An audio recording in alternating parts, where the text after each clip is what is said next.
are called action statements. The activation of storm spotters.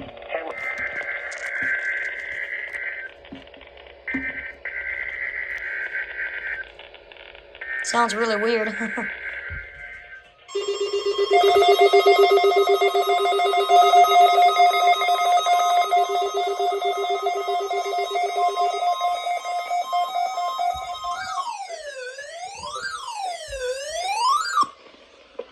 Signal was the test of the new weather radio warning device.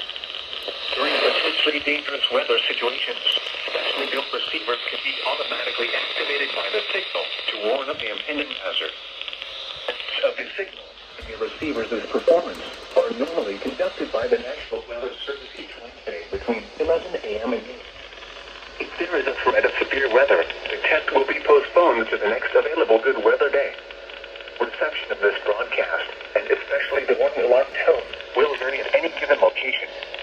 This variability, normally more noticeable at great distances from the transmitter, can occur even though you are using a good quality receiver in good working order.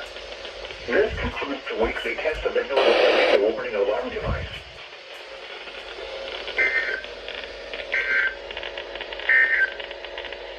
Now here is the hazardous weather